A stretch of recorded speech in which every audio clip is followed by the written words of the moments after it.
আমার প্রথম আসর আপনি গুরু না ঘুরা এটা কি আমি দেখছি? আপনি গুরু না ঘুরা? কয় দয়াল তো মঞ্চে বসা হয়, এটা তো বসাই, এটা গরু না ঘোড়া না ভেড়া না অন্য কিছু, এটা তো বুঝতে আমার সময় লাগবে। একটি বিষয় আমি গানে গানে বলে গেলাম, এই বিষয়টার পূর্ণরূপ আপনি একটু বুঝে বলবেন। এবার আমার কাছে একটি বিষয় রাখলেন যে এই 18 চিজে মানব দেহ গঠিত। এই 18 চিজ কোনোটাই নাকি আমার নিজের না, সবটি হাওলাত করা। এখন এর মধ্যে গুরুকে তার আমি যে ভজনা করব সেটা কিসের মাধ্যমে গুরুকে ভজনা করব বা কি দিয়ে? আমার নিজস্ব কি দিয়া? কয় যদি বলো ভক্তি ভাব এই সমস্ত কিছু দিলেও তার হবে না, এটা আমার নিজস্ব কিছু দিয়া তারপর তাকে ভজনা করতে হবে। এখন আসেন, মনমোহন বলেছেন দুই চোখের জলার প্রাণের টান সে বিনে কি মন্ত্র আছে, আখিনিরে টেনে আনো প্রাণের প্রাণ কাছে। আরো কিছু লাগবো আপনাদের? এটা কিন্তু আমার কথা না, সাধক মহর্ষি মনমোহন দত্তের একটি কথা। দুই চোখের জলার প্রাণের টান সে বিনে কি মন্ত্র আছে, আখিনিরে টেনে আনো প্রাণের প্রাণ কাছে। যে আমার হৃদয়ে থাকে, যে আমার হৃদয়ের দেবতা, তাকে অন্য কিছু দিয়া ভজনা করার মতো সামর্থ্য শক্তি কোনোটাই আমার নাই। আমার হৃদয়ের আসনে রেখে, সেই হৃদয় মন্দিরে রেখে, সেই মন্দিরের যে সূক্ষ্ম নৈবেদ্য এবং নিবেদনার মাধ্যমেই আমি আমার দয়ালের ভজনা করি। ইহা ব্যতীত আমার কোনো কিছুই নাই। শেষ করলাম আপনার একটি বিষয়। আরো কোনো বিষয় কি আমার কাছে আছে? থাকলে একটু বলেন। গান তো আমি একলা গাই না, আপনাদেরকে নিয়েও গাইতেছি। আরো কোনো বিষয় আমার কাছে আছে? নাই? নাই নাকি? নাই না?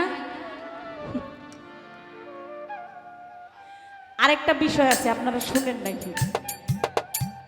আমি গান করেছিলাম তুমি কোন বা দেশে রইলা রে দয়াল চাঁদ।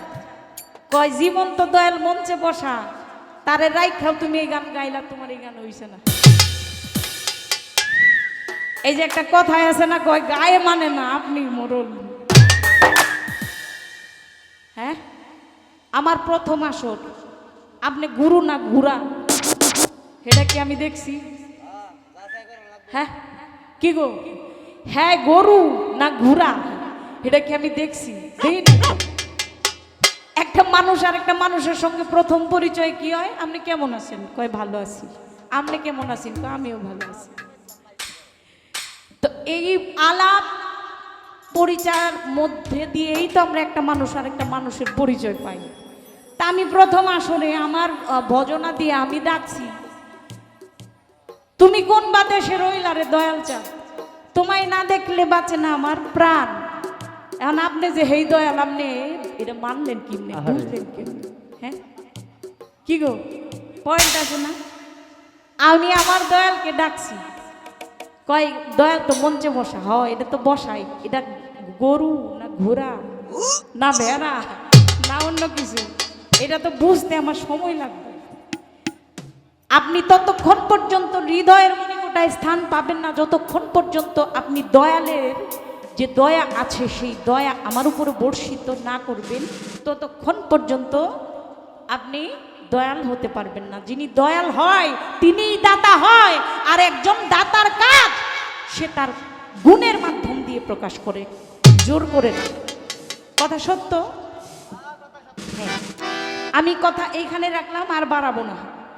আশা করি আমার জায়গা থেকে আমি যেটুকু সম্ভব চেষ্টা করলাম দেওয়ার জন্য। এবার একটি গান রইল, আর একটি বিষয় আপনি পরিষ্কার করবেন। আগের যে প্রশ্ন সেটা আমার জায়গা থেকে শেষ, আমি ওইখানে আর কিছু বলবো না, আপনি একটু বলবেন। লালন শাহর একটি গানে আছে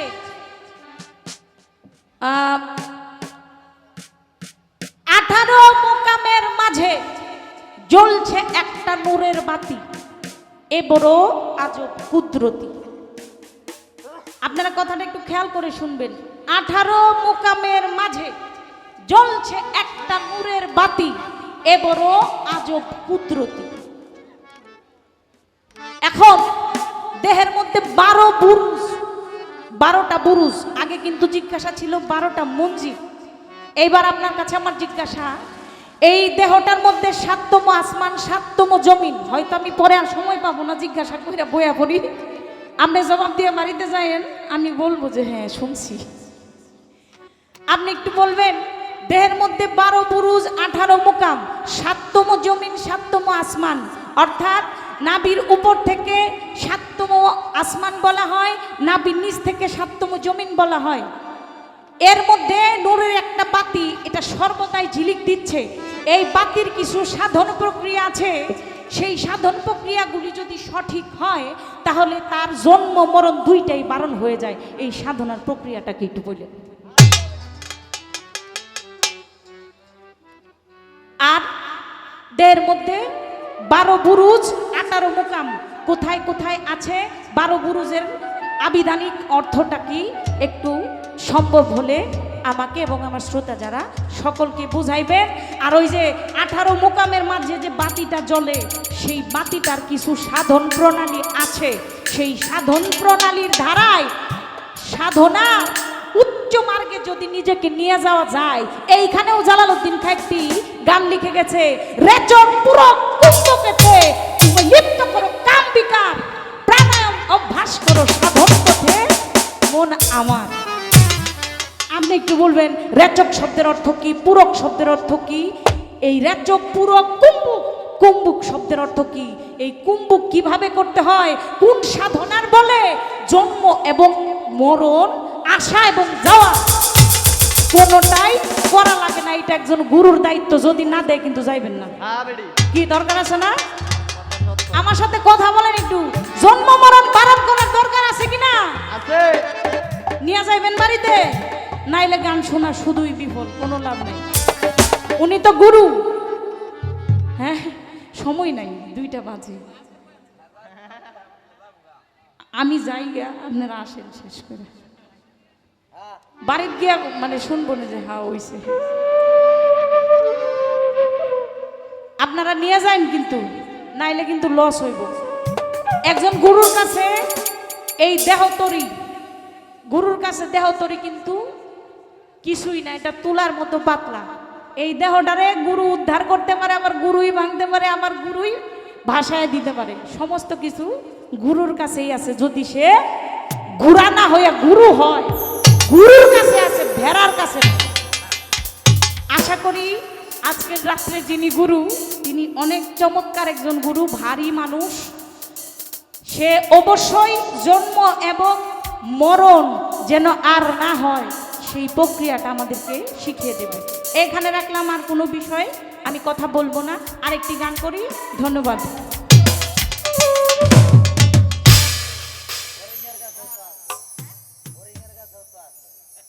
হ্যাঁ, এটা খুঁজে লো।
এই দেশে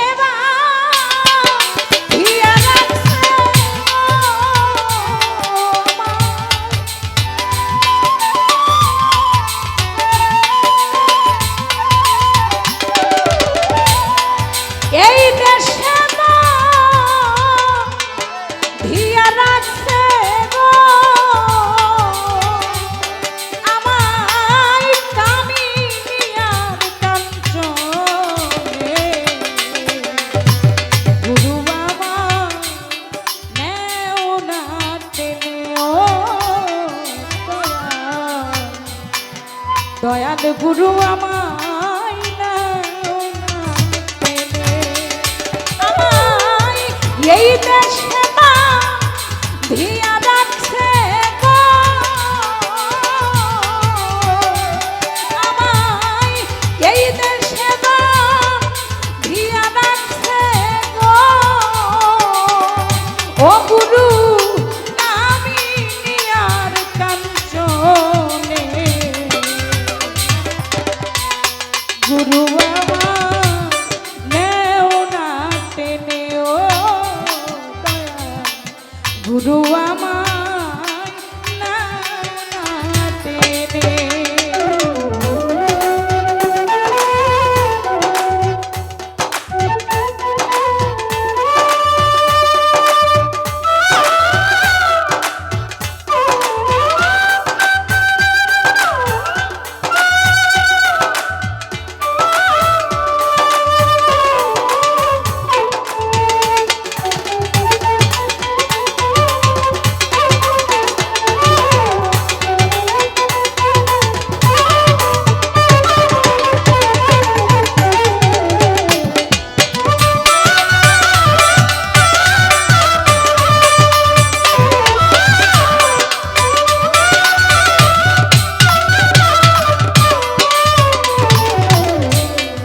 অনেক দিন এসেছি হেথা, ওরে দয়া অনেক দিন অনেক দিন এসেছি হেথা, আমি পাই না কোনো খবর বার্তা গো,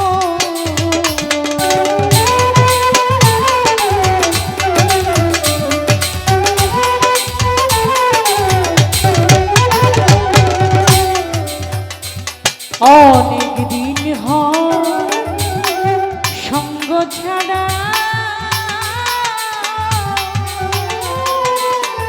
ওরে দয়া অনেক দিন সঙ্গ ছাড়া, আমি হইয়াছি জীবনতে মরা গো, ওরে দয়াল তোমার কাছে যেতে রে প্রাণ,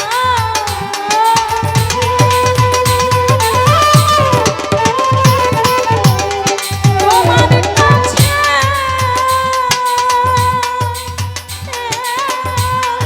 তোমার কাছে যেতে রে প্রাণ, ও দয়াল প্রাণ আমার সদাই দয়াল আমায় নাও না টেনে, ও দয়াল গুরু আমায় নাও না টেনে।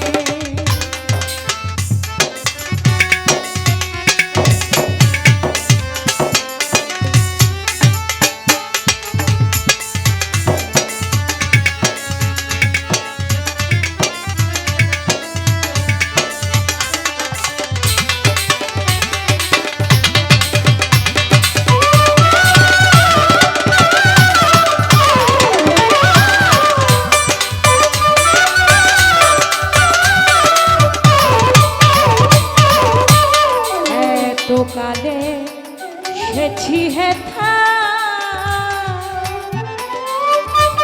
ওরে দয়া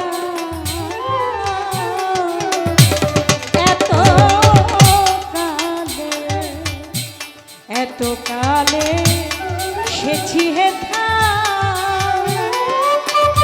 আমি পাই না কোনো খবর বার্তা গো, ঠিকানা ভুলিয়া আমি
হসে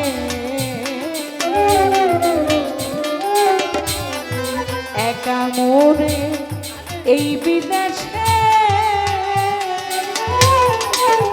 ও দয়া একা মোরে এই বিদেশে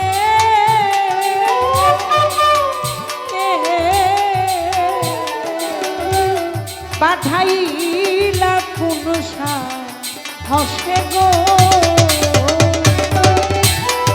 তোমার কাছে যেতে রে প্রাণ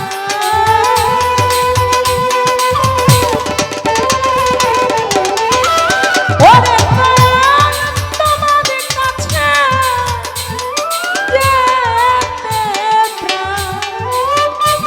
প্রাণ আমার সদাই কানে দয়া ও দয়া দয়া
একবার আমার করে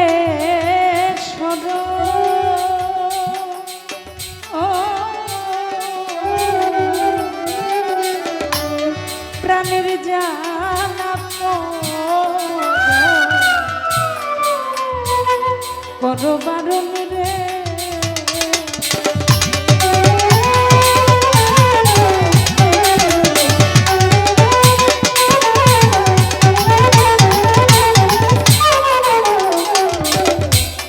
একবার আমায় করে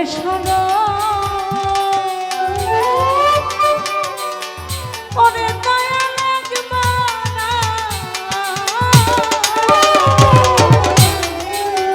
করে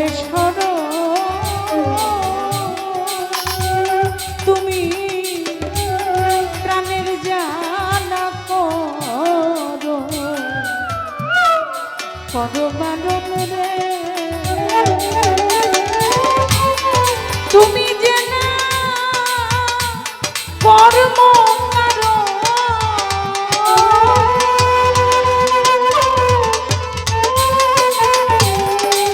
ওরে দয়া তুমি যে না কর্ম করো মনোমোহ ক্ষমতা জানে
সম্মানিত দর্শক, ভিডিওটি উপভোগ করার জন্য আপনাকে মিরাত বিডি ইউটিউব চ্যানেলের পক্ষ থেকে জানাই আন্তরিক শুভেচ্ছা ও অভিনন্দন। আরও নতুন নতুন ভিডিও পেতে লাইক দিন, কমেন্ট করুন এবং সম্ভব হলে অনুগ্রহ করে সাবস্ক্রাইব করবেন। ধন্যবাদ।